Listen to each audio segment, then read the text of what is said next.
أعوذ بالله من الشيطان الرجيم. بسم الله الرحمن الرحیم. السلام علیکم ورحمۃ اللہ وبرکاتہ. امید کرتا ہوں تمام دوست احباب خیریت سے ہوں گے. دوستو، پچھلی ویڈیو میں ہم نے آپ کو بتایا تھا کسی بھی قسم کا بخار جڑ سے ختم کرنے کا عمل.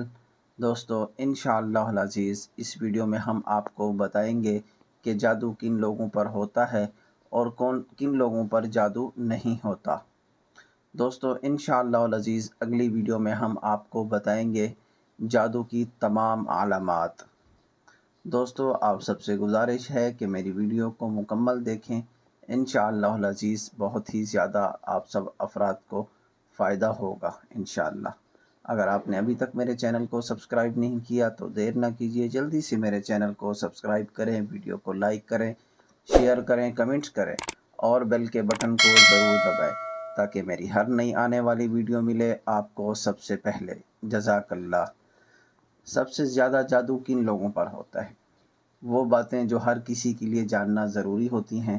بہت سے لوگ جادو ٹونوں کے معاملے میں افراتفری کا شکار رہتے ہیں، ہر وقت سوچتے ہیں.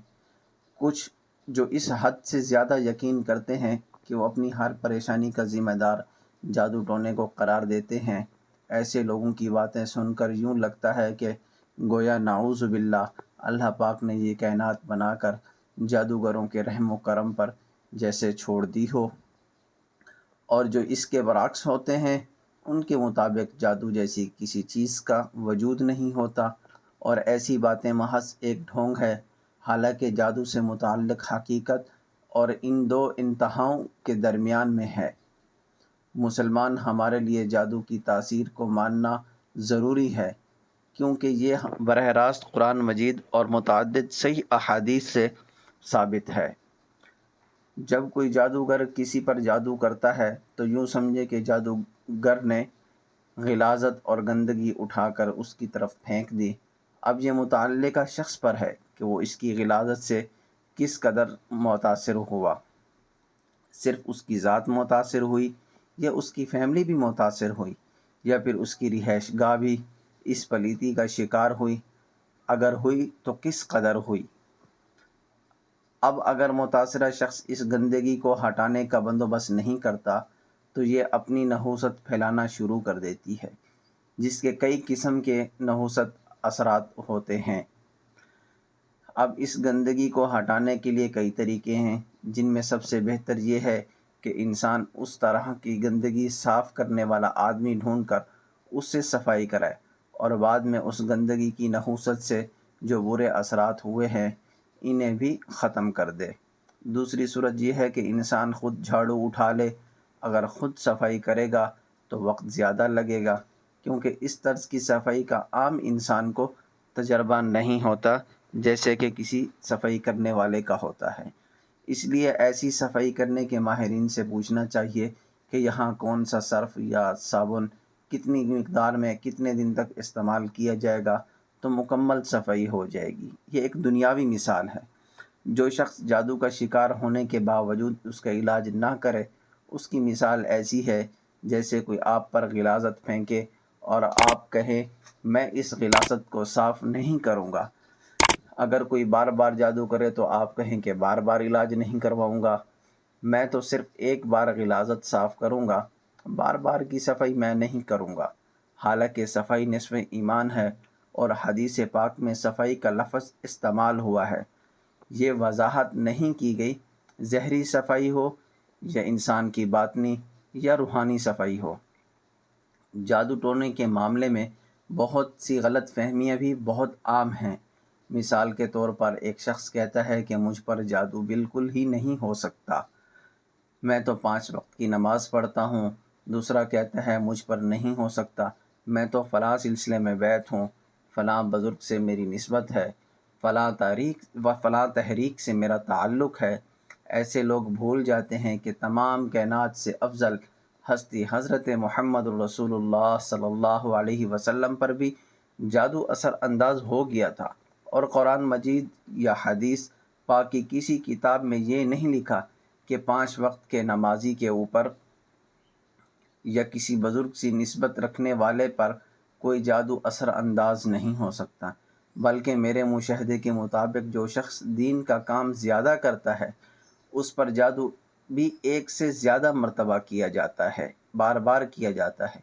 اب بات ہے جادو سے متاثر ہونے کی، تو یہ ضرور ہوتا ہے کہ آپ کا تعلق جتنی بڑی بزرگ ہستی سے ہوتا ہے، آپ اس کے بتائے ہوئے وظائف جس قدر باقاعدگی سے کرتے ہیں، اتنا ہی جادو آپ پر کم اثر انداز ہوگا۔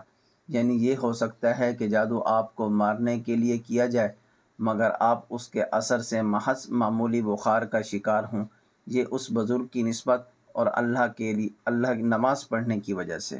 یہ بات بھی یاد رکھنے کے قابل ہے کہ صوفی بزرگ اور عامل یا روحانی معالج میں بھی فرق ہوتا ہے۔ عام طور پر روحانی معالج کو بہت بڑا پیر سمجھ لیا جاتا ہے، حالانکہ وہ صرف ایک عامل یا خود صرف ایک معالج ہوتا ہے جس کا تعلق عملیات کے شعبے سے ہے، جبکہ تصوف اور سلاسل اس سے بالکل مختلف شعبہ ہے۔ سلاسل ایک الگ شعبہ ہے۔ پرانے زمانے میں آبادی کم تھی، بیماریاں کم تھیں، تو وہاں دوائیاں بھی کم تھیں، حکیم ڈاکٹر بھی بہت ہی زیادہ کم تھے، کیونکہ اس زمانے کے اندر جب بیماریاں کم تھیں، ہر چیز لوگ بہت کم تھے، اس لیے آج بیماریاں زیادہ ہیں تو دوائیاں اور ڈاکٹر بھی زیادہ ہیں۔ اب اگر کوئی شدید بیماری میں مبتلا شخص ڈاکٹر کو کہے کہ میں صرف اور صرف سیرپ یا گولی کھاؤں گا اور کچھ بھی نہیں کروں گا، تو ایسا ممکن نہیں ہے۔ نہ انجیکشن لگواؤں گا، نہ ہی آپریشن کراؤں گا، تو اسے کوئی دانش مند نہیں کہے گا۔ بالکل اسی طرح آج کل دین اور عبادت سے دوری کے نتیجے میں انسان زندگی میں یہ جو شیاطین کا عمل دخل بہت بڑھ چکا ہے، اور اکثر حالات میں جادو ٹونے سے متاثرہ شخص کو نورانی اور قرآنی تعویذ کے انجیکشن اور ڈرپس لگانی پڑتی ہیں۔ جادو کے علاج کے 3 بنیادی مرحلے ہوتے ہیں۔ پہلے مرحلے میں شیاطینی بلاؤں کو متاثرہ شخص سے دور ہٹایا جاتا ہے۔ اس کے بعد آتا ہے دوسرا مرحلہ۔ دوسرے مرحلے میں ان کا متعلقہ شخص سے تعلق کاٹا جاتا ہے۔ اس کے بعد تیسرا مرحلہ۔ تیسرے مرحلے میں ان کی پیدا کردہ نحوست کو دور کیا جاتا ہے جو شیاطین نے پیدا کی ہوتی ہیں۔ بعض لوگ کہتے ہیں کہ جادو کے علاج یا کاٹ میں اتنے دن کیوں لگتے ہیں، حالانکہ جادو تو بہت جلدی ہوتا ہے۔ اس معاملے میں میں آپ کو آگے ایک دنیاوی مثال دیتا ہوں۔ اس کا جواب مختصراً یہ ہے کہ زخم لگانے میں چند لمحے لگتے ہیں، اور زخم بھرنے میں کم سے کم نہ ہو تو ایک عرصہ درکار ہوتا ہے۔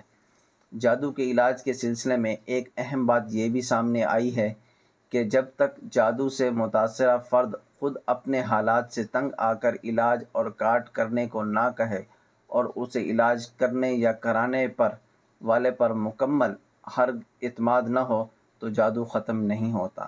اگر آپ اپنے کسی جادو سے متاثرہ شخص کی زبردستی کاٹ یا علاج کریں گے یا کرائیں گے، تو وہ نہ تو آپ کا دیا ہوا علاج صحیح طریقے سے استعمال کرے گا اور نہ ہی آپ کی بتائی گئی ہدایات پر عمل پیرا ہوگا، جس کے نتیجے میں شیاطینی چیزیں اسے مزید پریشان کریں گی اور وہ آپ سے، بزرگوں اور عاملوں سے اور جادو کی کاٹ اور علاج سے بدظن ہو کر اپنی باقی زندگی شدید پریشانی میں گزار دے گا۔ دوستو، میری دعا ہے کہ اللہ پاک ہم سب کو جادو، جنات، تعویذات اور ایسے تمام موذی مرض سے بچائی رکھے۔ آمین ثم آمین۔ اللہ ہم سب کا اور آپ کا حامی و ناصر ہو۔ والسلام۔ مزید اس طرح کی اچھی ویڈیو دیکھنے کے لیے میرے چینل کو سبسکرائب کریں، ویڈیو کو لائک کریں، شیئر کریں، کمنٹس کریں اور بیل کے بٹن کو ضرور دبائیں تاکہ ہر نئی آنے والی ویڈیو ملے آپ سب کو سب سے پہلے۔ جزاکم اللہ احسن الجزاء۔